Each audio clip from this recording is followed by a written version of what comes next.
So welcome to a very special episode of What the Blank. So I'm Dan, coming to you from Gadabout headquarters here in Austin, Texas. And today I am joined by Casey Tucker, all the way from Australia. So Casey has put together a full fan expansion and solo mode using those blank cards that come with Turf War. So, hey, Casey, thanks for joining. Hey, thank you for having me. Yeah, so Casey, could you tell me a little bit about your background in gaming? How did you get into games? What are some of your favorite games to play? So for as long as I can remember, my family and I, which is quite a large extended family, grew up playing the card game 500. If you've heard of that, it's a trick-taking game. So that's kind of my intro into gaming. And then, of course, the usual Monopoly and all those sorts of other sort of styles of board games. But I reckon it was when I was in my late teens, early 20s that some of my family, some of my older cousins, they were sort of into that gaming hobby, and I sort of got introduced that way. And then a friend of mine, a very close friend of mine, actually gifted me my first kind of, I guess, board gamers game, which was the very first edition of the Game of Thrones board game. Okay. So that's kind of how I got started, and it's sort of been going since then. All right. So they knew you liked Game of Thrones. They knew you liked to play just card games or other kind of board games. They were like, this is just yeah, sort of like we'd played it, like we played that game when I was visiting, and I really liked it, and so he wasn't as keen on it, so he said like, yeah, you can have it last week. And that was the gateway drug. That's what got you full into the hobby at that point. Yeah, Nice. That's the one. So have you backed games on Kickstarter before? What kind of games do you like to back? I've backed a couple of things in the past, yeah, but not so much. Like Kickstarter was something that I've been a bit wary of. Just some friends that had some negative experiences and stuff like that. But and also just funds and stuff like that. Usually I'll take a little while to save up, and then I'll buy something that I need. And sort of Kickstarter's doesn't necessarily give me the window I need to afford things usually. But like I like new mechanics or small games. There tend to be if I'm going to back anything on Kickstarter, it won't be those big sort of like massive things that cost you who knows how many dollars because of all the plastic that's in there. So print and play games or little small box games, stuff like that. They're sort of what I'll generally go for on a Kickstarter, because they're sort of, I feel like they're the ones that are doing something new. They're creating new mechanics, or they're playing around. They're taking more of a risk as well. So you get new experiences.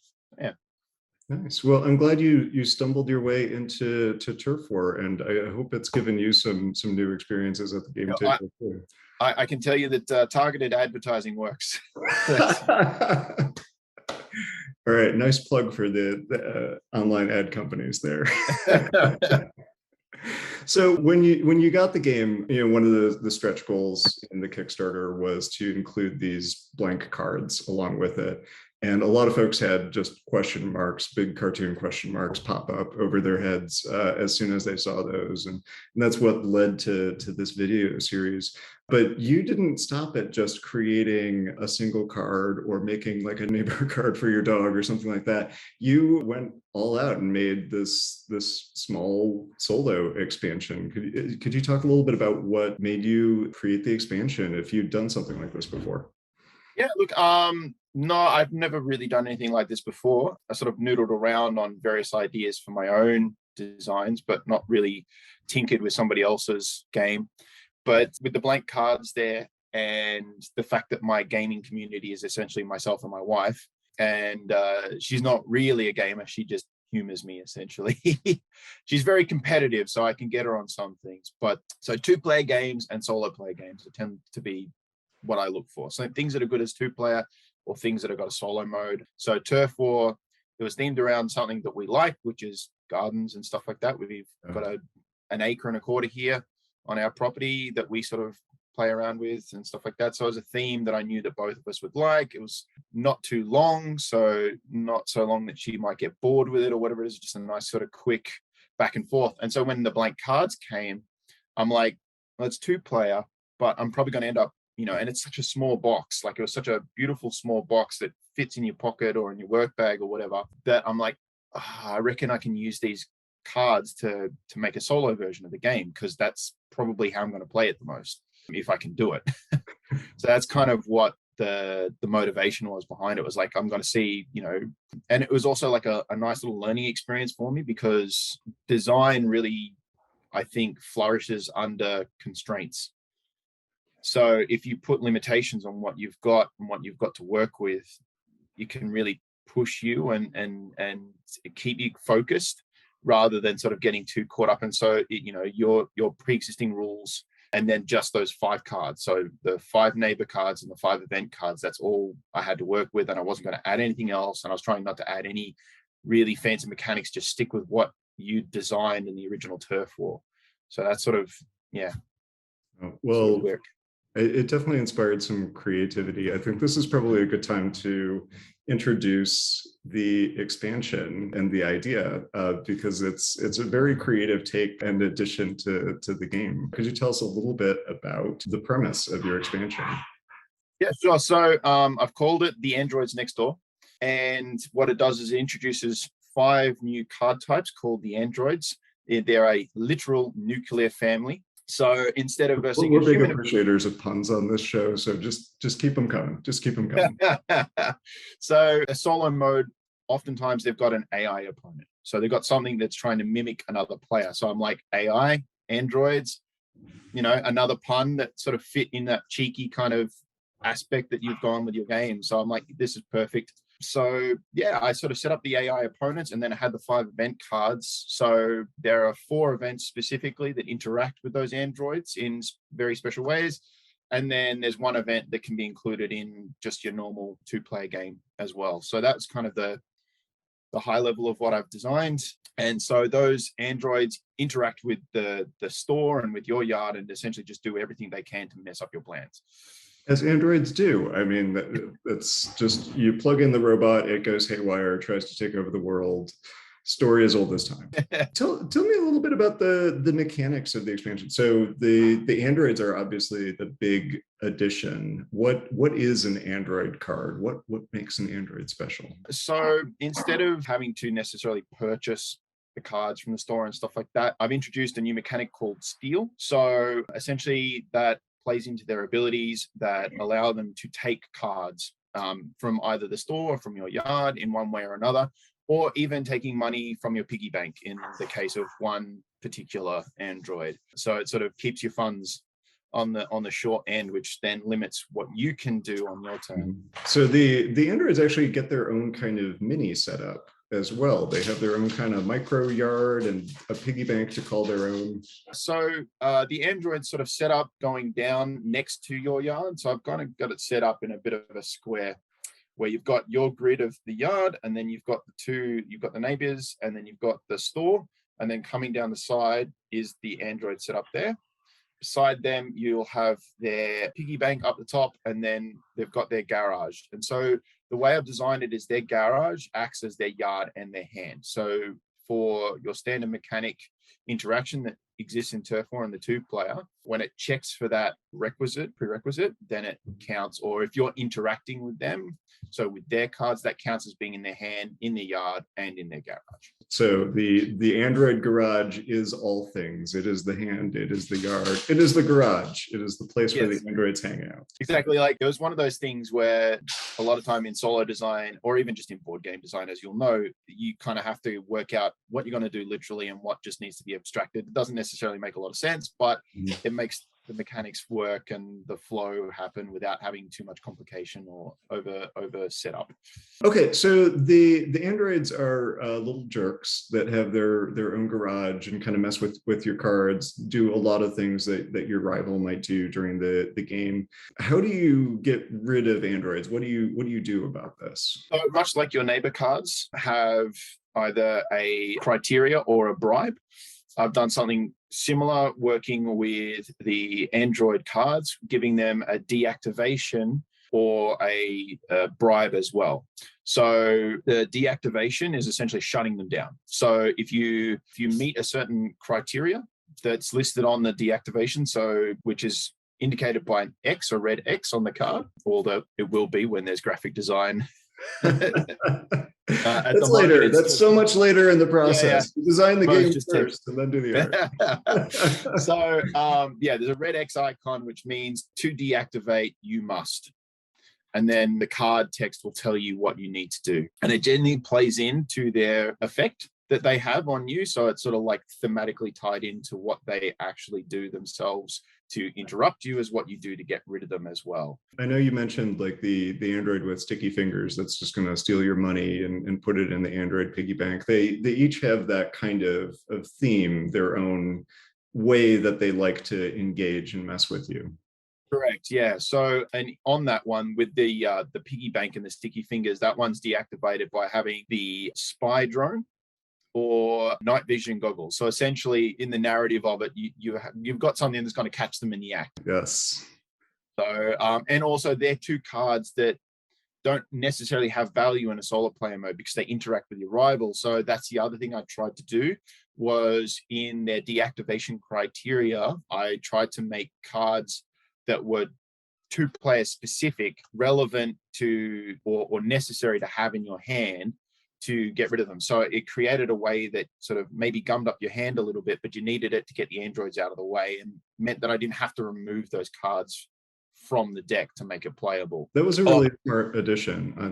I thought that you really did look at every part of the game and try to find a use for it and trying to find some kind of interaction or meaningful way that it could become part of this solo mode that you created.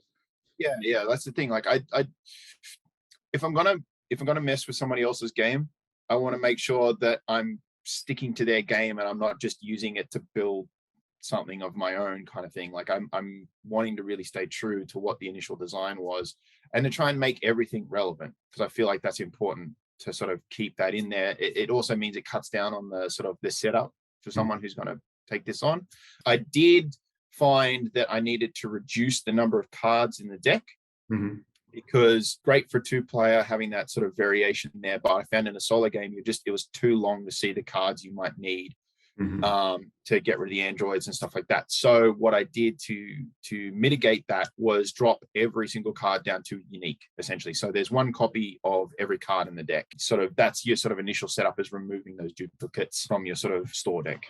And that really makes it more impactful when the androids steal a card that you had your eye on too, because you're not going to get another chance at the pink flamingos once those end up in the android garage. Correct. Yeah, they're gone. That's it. And unless you can find a couple of pests that maybe boot them back into the trash kind of thing. But yeah, so in standard turf war, the game ends when all of the neighbors have been swayed. Did you find it that when you adapted it to a solo mode that you needed to adjust that kind of end game condition, the scoring? Yeah, I did, because of like it essentially ended the game way too soon and the androids would win every single time. There's just no way for you to win really in condition. So instead I made the neighbor row restockable, and that the end condition was when either the android, like the end game condition was either androids had 5 or you had 5 neighbors in your sway.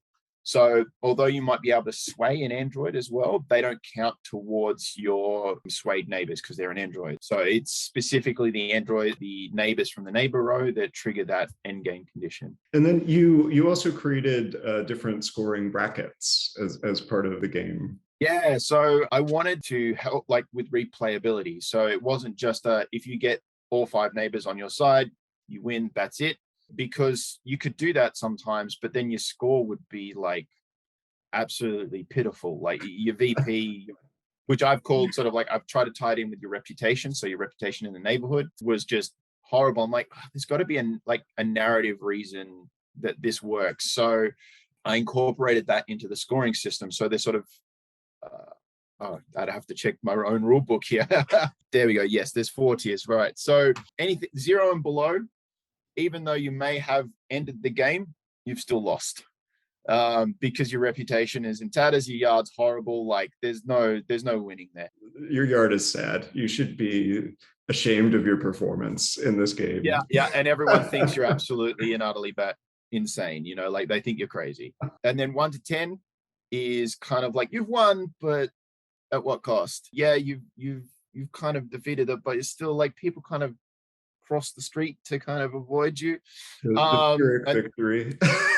Yeah. So 11 to 20 is kind of like status quo.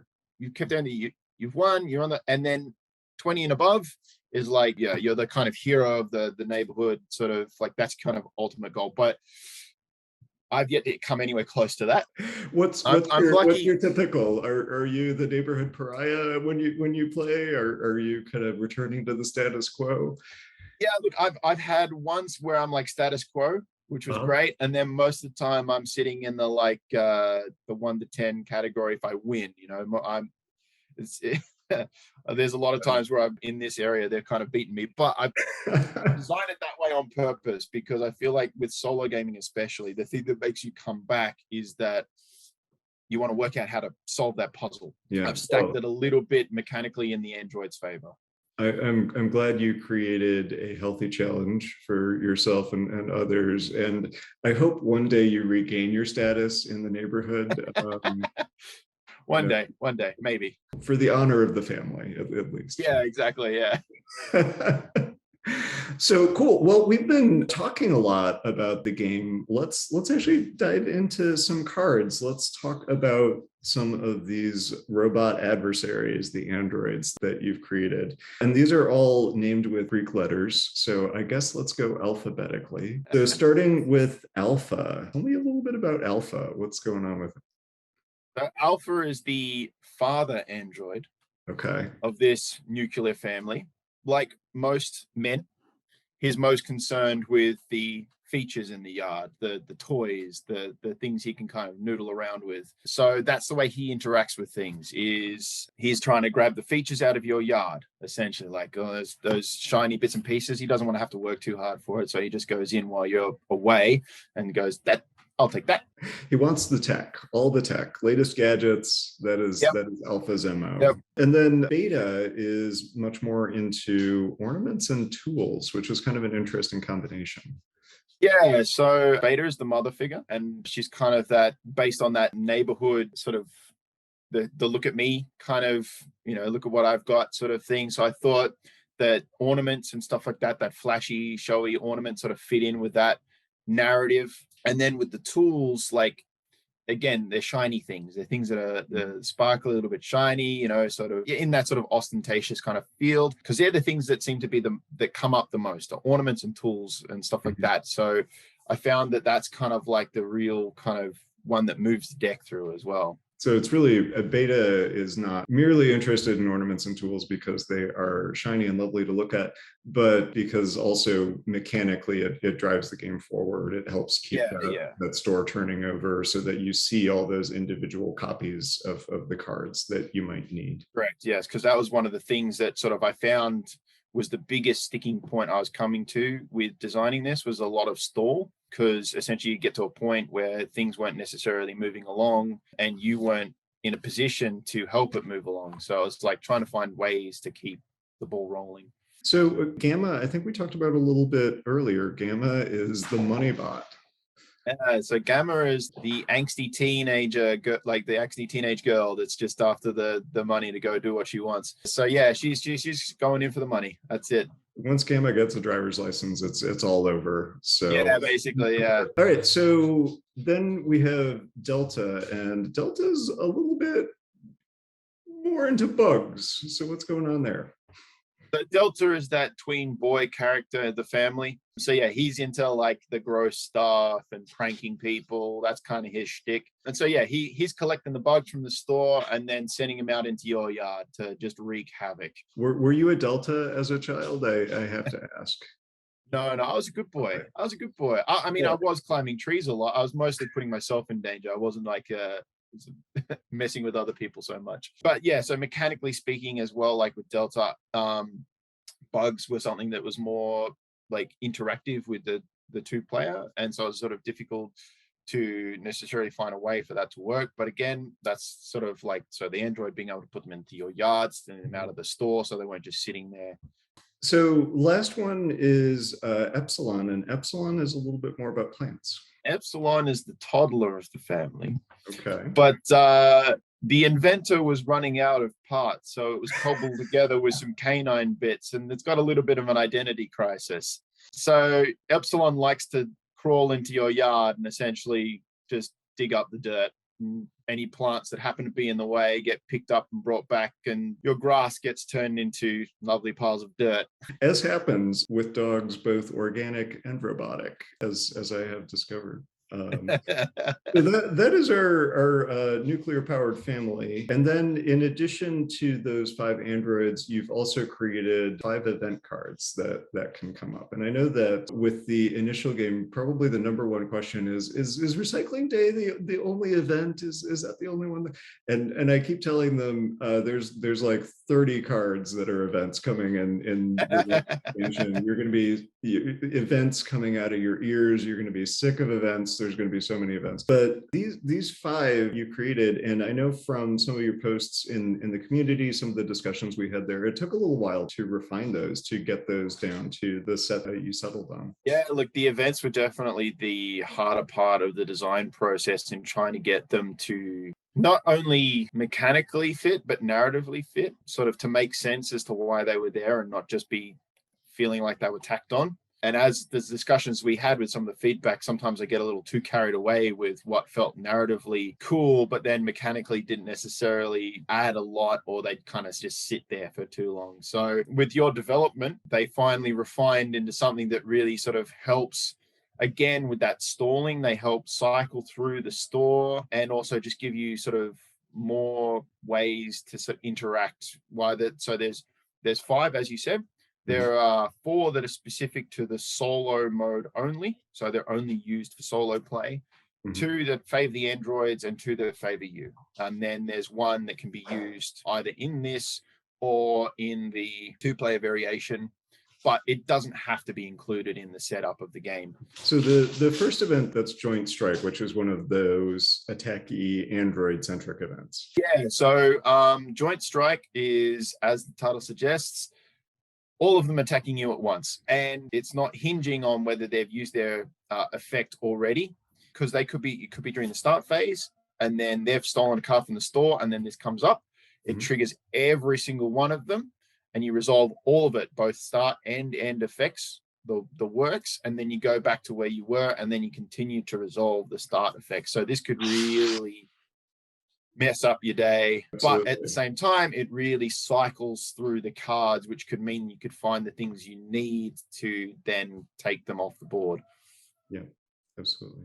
And then supply shortage, it's not really an Android-centric event, but it is definitely one that might set the player back. Definitely. So supply shortage stops the store restocking. You have the event trigger, and then you can't fill in that space. But not only does it do that, some of the stock has been we can't get it, which if anyone who's going through the current COVID situation can really relate to. Oh, for sure. This event was created with toilet paper in mind, I assume. Yes, exactly. Okay. So it also takes away 2 other cards with it, and because it doesn't restock, that means for that turn you've only got 2 cards in the store to choose from. So yeah, it can really that can impact the state of play for that turn.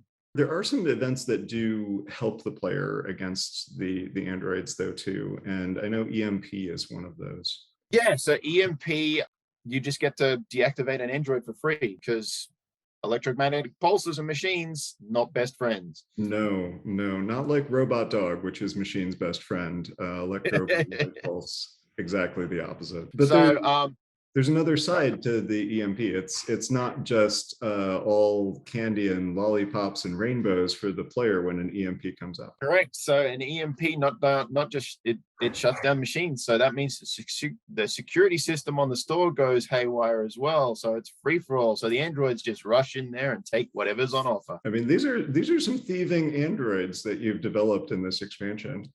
Yes, larceny is in their motor fluid, I guess. We'll go with that. Yeah. All right. So the next one is Recharge Cycle, and this is another pro player event. Like humans, androids need to rest, just not as frequently. Once their power gets low, they need to have a bit of a recharge period of time. So this just gives you a 1-turn breather from having to deal with their machinations. Which it can get quite heavy if you're going through the game and just getting hammered by 5 androids turn after turn after turn. So I know it is an event that I am happy to see come up if I'm playing the expansion. Definitely helps with that sort of just that, okay, maybe I can get some things in place before I'm getting hammered again. For sure, for sure. Well, I mean, you really have to keep climbing that score ladder, and you're never going to do it if these androids keep up. But It also gives you a chance, if Gamma's still on the field, to build up some money in the piggy bank to be able to afford something from the store. the last event is Form a Posse. So this is all about ganging up on the androids. The one. So if you've got 2 neighbors in your sway, you've convinced 2 people that these androids are real, and they're going to help you take one of them out. So again, this is a way to get rid of an android without having to meet its criteria. So those are all the cards. Casey, where can people find the androids next door if they want to use their own blank cards to make the solo expansion you've created? If you go to the BGG Turf War page and then look under files, I've got the rule book and the 2 documents containing the text that you can add to your blank cards for both the androids, which go on to the 5 blank neighbor cards, and then the 5 event cards as well. So Casey, thank you so much for joining us and for sharing your creation with the world. I know that you are also working on some other stuff. What other projects do you have going, and where can people find those? The main one that I'm working on at the moment, for the first time, I've got an entry in the Board Game Geek Solitaire Print and Play competition. It's just in the ideas phase at the moment, but I'm hoping to have components ready within the next couple of weeks. So it is a game designed to work with a normal 52 card deck, a couple of D6, a few custom printout components, and then tokens like some wooden token markers and stuff like that. It's called Safety in Numbers.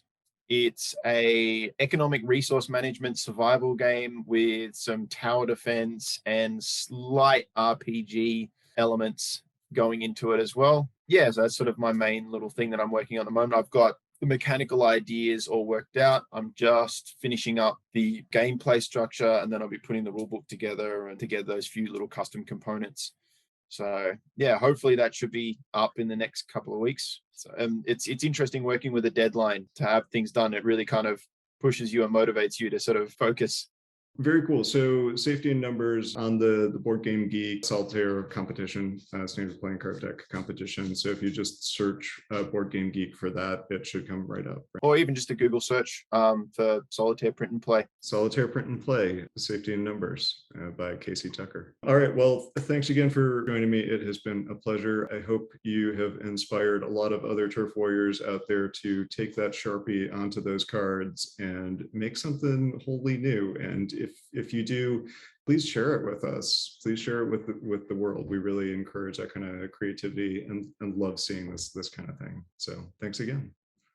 Thank you for having me again. Yeah, it's been like, thank you for making the game. It's fun. It's a lot of fun.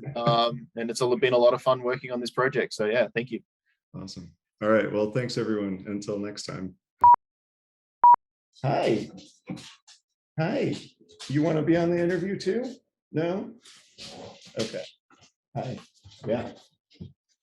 Yeah, I know. It's very exciting. We love turf war. Okay. All right.